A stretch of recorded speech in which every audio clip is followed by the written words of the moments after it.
like to welcome Ronnie Cowan, who is our MP for Inverclyde, to the session. And I'm going to ask the first question. And I'd like to know, as an MP, Ronnie, could you tell us how UK legislation is preventing drug policy progress in Scotland? The UK legislation is completely entrenched in the idea that any drug use is a crime, and therefore the whole issue, everything that then cascades off of the use of drugs, is a criminal aspect to it, and therefore it's all handled through the Home Office. So they're coming at it entirely from the wrong angle. They don't see it as a health issue. We'll sort of touch upon that to a degree, but first and foremost, it's prosecute people, hang them high, hang them out to dry, crack down the county lines, break down doors and take big drug hogs, and this is what we're doing to fight it. And they've never come to terms with the fact that that'll get replaced within days, if not hours, and they're not going to win a war. You'll never arrest your way out of a drug war. They've never come to terms with that. So quite honestly, how they would handle problems of addiction and what sort of support services we put in place, they're not even close to that, because that's not what they see as being the issue. They see it by criminals and how do we prosecute criminals. Do you think we can truly solve drug crises without fundamentally moving to a fairer society? Is the short answer to that? No. Our society is completely screwed when it comes to this. We have the society which has ostracised and demonised people, and they're those people. They're just peripheral vision. They're just out of sight. It's like a different world. We don't engage with them. And we've had this attitude towards people with problematic drug use, even gambling, harm, and addiction in general. But for talking about drugs, we've had it, certainly since 1971 Misuse of Drugs Act. Before that, we had a different system in the UK. We had the British system, and it was much more tolerant about drug use in general. But since the 50 years of the Drug Act, we've managed to completely ostracise people, criminalise them, and almost make them inhuman in the same way as history has shown us. If you take the humanity out of people, then you can treat them any way you like. And that's what we seem to have done to people who are suffering from drug abuse. And society has got to change its attitude, or we'll continue to treat people in that way, because that's how we continue to see them. I mean, we don't want to see them. We want to walk by them in the street. We don't want them living next door to us. I get that. So having somebody who's abusing drugs living next door can be a bit of a pain in the neck. Of course it has. But you either see them as a criminal, or you see them as a person with a health issue, which needs addressed. If you continue to treat them as a criminal, you're never going to solve the problem. Do you think then, thinking back to what Anne-Marie said earlier on, that maybe it might help people to understand that this is not just an issue for people who are on Skid Row, it's also an issue for people who are functioning in society as well? There's certainly a huge denial in society about, the middle class drug addiction. And it's people who are addicted to painkillers or Valium or alcohol even, and it can be contained. Money helps contain that. It's less visual if you've got money. So that the twitching curtain type thing of hurry along the road, type thing. So that's a whole area we don't really delve into, because again, it's hidden from day-to-day life. When we see people injecting drugs in alleyways and stuff like that, if we want to see people injecting drugs in alleyways, then we can see there's a person here. Hopefully we can see a person with a serious health problem. We need something done about it. But if it's somebody living at home, particularly during COVID, the case of alcohol is going up. I think Andy said 40%. So people are sitting home, they're drinking more, but they're not. They're not in your face. So it's very easy to turn your back to that and just go on and live your own life. And unless we've seen in the past people with serious addiction problems battering down doors to try and get help, trying to get support. If you're just containing it within your own house, no one's going to come and help. Yeah, I thought that was interesting, that statistic from Anne-Marie about drinking. And it seems obvious to me that when agency and loneliness are injected, loss of agency and loneliness are injected into people's lives in the way that they have been with COVID-19, then there is a search for self-medication. But I've got another question from the audience here as well. What are the next steps for taking drug policy reform forward? Do you think, probably from your perspective, but maybe also from the Scottish Government perspective as well? Fundamentally, drug policy sits at Westminster. Yeah, that's the deal. If you want to seriously address all the issues, then Westminster has to start first basic thing. Say this is not a criminal justice, this is a health problem. Chuck it over the wall into the health department. And then say to people in the health department, what do you want to do? What can you do to put in health and support for people who are going through this? And forget the Criminal Justice Act, forget the criminal aspect of this thing. If you want to go there, stop arresting people for personal possession. Decriminalise, legalise. There's lots of things we can do, but none of that's going to happen until the attitude changes. And right now in the Home Office, we've got Priti Patel, who just loves calling in the police force. That's her attitude. Until that changes, until that attitude changes, there's very little we can do. In fact, I don't want to be overly political with this, but right now we've got a majority Conservative and Unionist government, a majority of 80, so they can do anything they want to do. They don't want to do anything with drug policy at all. We saw basic, simple things which they could do. We've got a problem right with medical cannabis. When you say medical cannabis, they hear cannabis and they don't hear medicine. We could be in a situation where we could change the law there and provide medical cannabis for children with epilepsy. It's a very, very simple thing to do. Right now we're importing it from the Netherlands. That ran out when we left the EU. We've now extended that to the 1st of July. So what are they going to do after the 1st of July? They could change the law and make that available, but they just simply don't. They have not engaged with this discussion at any level whatsoever. I mean, Kit Malthouse is the minister responsible for this, and I challenged them all about drug consumption rooms. I said, what are you going to do about DCRs? And Boris Johnson hasn't got a clue. He throws it to Kit. Kit contacts me and says, oh, the usual standard answer is they cannot condone drug use. And I try to explain to them what a DCR is, and they don't get it. So I've arranged a meeting between Kit, me, and Ruth Dreyfus. So hopefully he will listen to Ruth Dreyfus when she explains to him what a DCR is and how effective they were in Switzerland. So what we've got to do, and answer your question, is we just got to keep on working in the background, because if we go to a vote, we'll lose it. We're going to keep on working in the background and educate the people at the very top of the decision-making process. If you can change one of them, suddenly things start happening. I mean, 650 MPs and we all vote, but it's controlled really by a handful of people within the cabinet, who then control the cabinet, who then control the front bench spokespeople, who then control the backbenchers. If you can get the right person in the right place, then you can change practically anything. But right now, I'm hand on heart, I have to say, the people I see sitting in the Home Office right now are not engaging at all. I'm hoping when we sit there with Kit and explain to what a DCR actually is, that he can then go back to Boris Johnson and say, well, you know what, this wouldn't do any harm to our society. In fact, it might do some good. So that's all as MPs we can currently do, because we cannot drive through legislation because they're not engaged with that at all. The Scottish Parliament is limited in what it can do. What it can do is look at the health aspect of it and try and improve the services, which I genuinely believe that we're now trying to do, and put in the right support services, help people who want to come through a methadone project, help those who want to go through abstinence, whether it's within their community or on a rehab bed type thing, because there's no one magic path that people will walk out of this.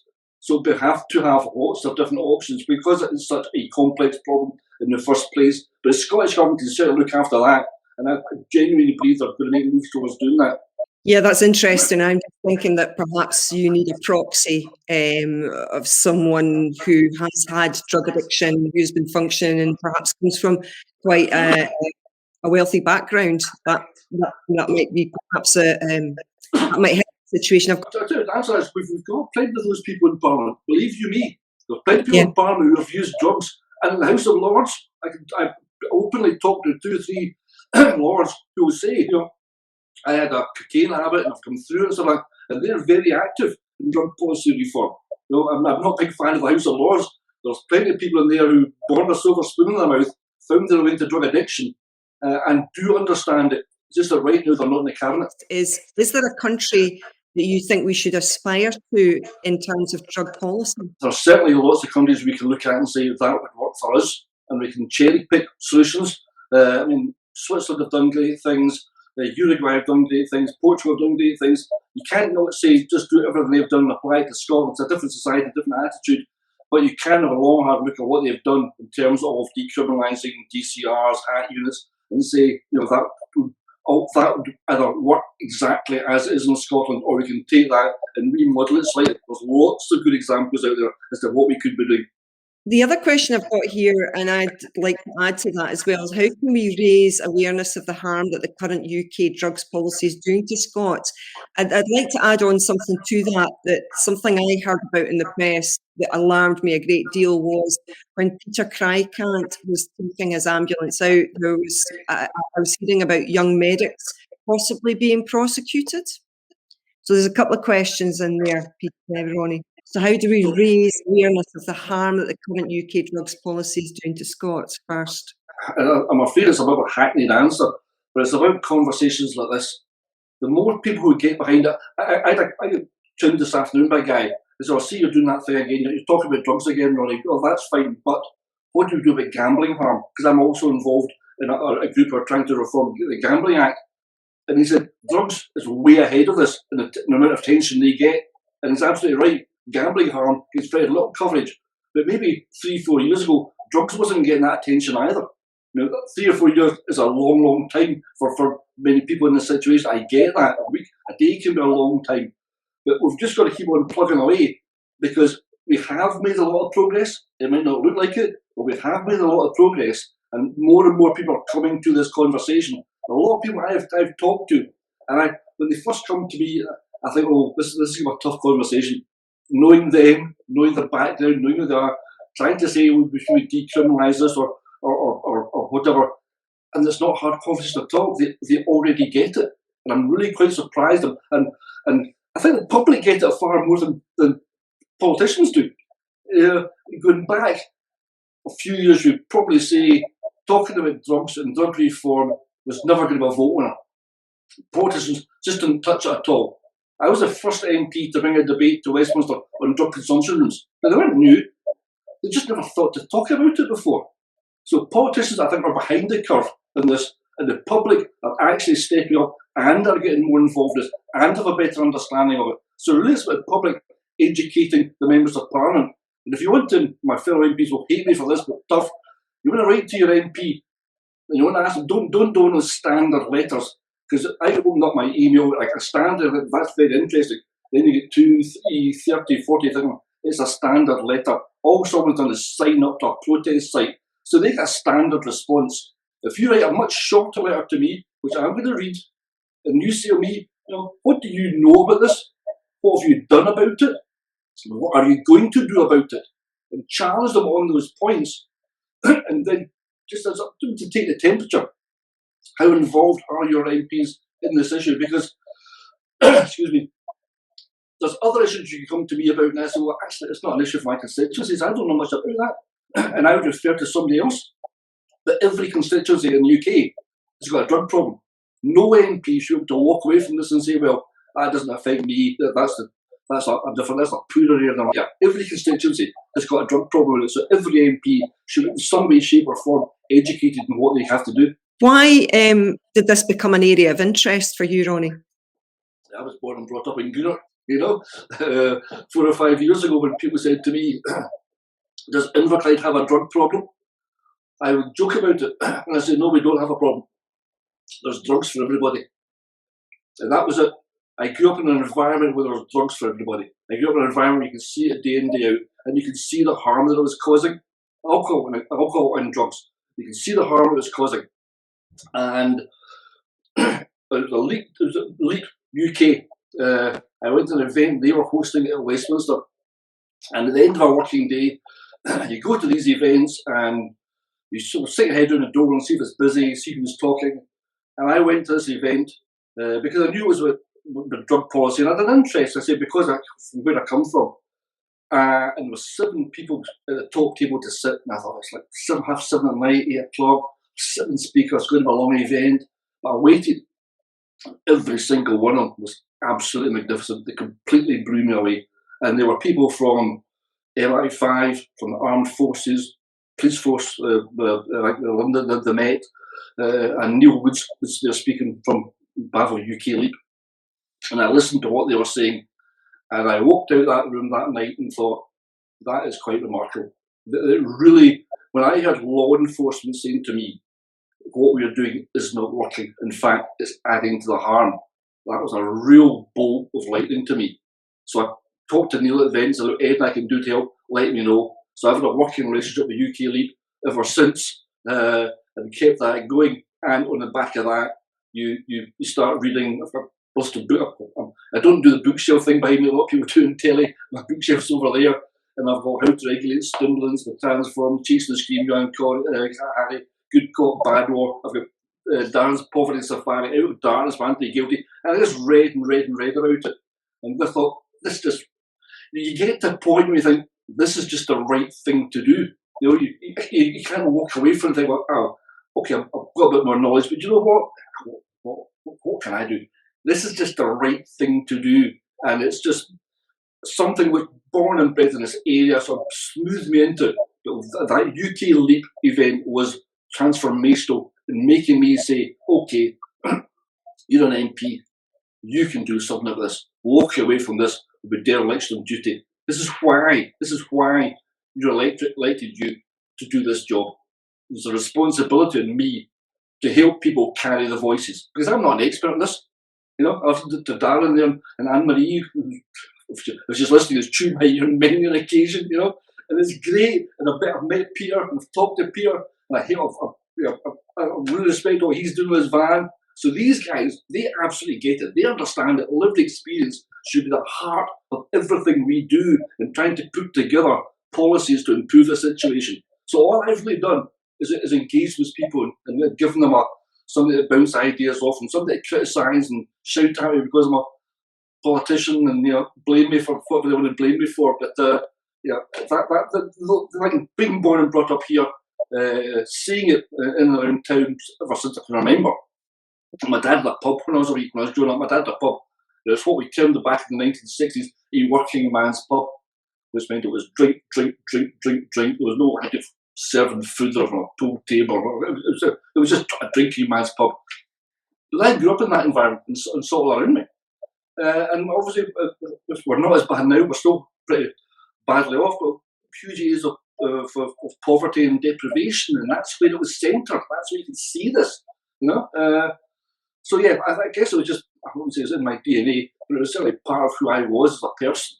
And then having the opportunity as an MP to actually do something about it and being guided by people with so much lived experience, it's been it's been a journey I've been proud to take, but happy to take. It just feels very comfortable. It just sits very comfortable with me. Do you think that there's any way that we could get the power to deal with this devolved, and that we could somehow manage to treat it as a health problem? No.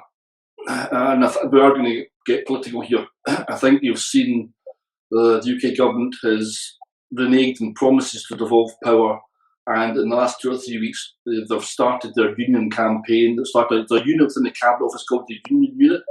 There's also a group called it used to be called the Nudge Unit. It's now some Behavioural Science Unit, and they're all geared up to keeping Scotland in the Union and keeping the powers at Westminster. Now, I don't want to be overly political on this subject matter, but in answer to the question, it's a straightforward no. There's absolutely no interest in giving Scotland or any of the devolved powers, Northern Ireland or Wales, a more opportunity to do something in their own nation. And we've seen it. Like yesterday or today, the announcement that part of the Cabinet Office is going to be in Glasgow and stuff like that. They're going to treat it as like a colony. You don't give the colony powers, you do to them. It's one nation conservatism, which they proudly boast of. One nation conservatism means they are born to rule over us, literally. They're born to rule over us. That's what it's about. Think they do it in a malevolent, benevolent fashion because they think they know better. So they'll take care of you, but just don't expect to sit at the same table as us making these decisions. And that's basically where we find ourselves right now. I'm sorry if I'm being political, but in answer to your question, it's a straightforward no, and that's the reason. The Conservative and Unionist Party have got no interest whatsoever in giving more powers to Scotland on any front. Do you think there's anything more that activists can do apart from letter writing to their MPs and MSPs? What about direct action? What do you think? Well, what action would you take? Protesting is something, to be honest, most MPs are just blind to. When you're at Westminster, I'm working at Westminster, there are just protests 3-4 times a day, and they're all very organised and coordinated. The police give you a slot, and you can march from 3 in the afternoon till 5 o'clock. You can have your rally here, and you'll be away by 7.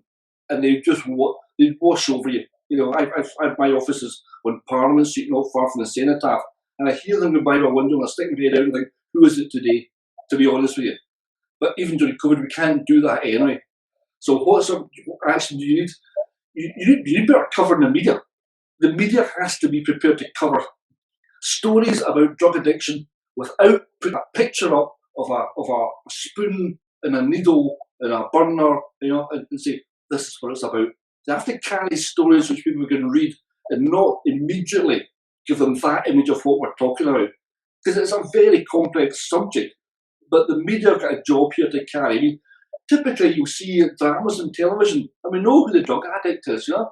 We can tell by their behaviour, we know. There's kind of an absolute caricature of what we know it to be, you know? It's for years with the caricature of the Scotsman. He was always a drunk guy in the corner, you know? It's the same thing. The media in news reporting and in drama have got a job to do to represent a better picture of what addiction's actually all about and educate people. I keep saying educate people because to me it's all about attitude and it's all about education. But from individuals, I can understand the frustration is that I want to do something. It's the nudge process. You got to say it, and you got to say it, and you got to say it, and you got to keep on going because you don't know who's listening to you. So if you do a broadcast list tonight, and I think I've covered every single base, and I've said everything I've got to say, well, not everybody's heard it.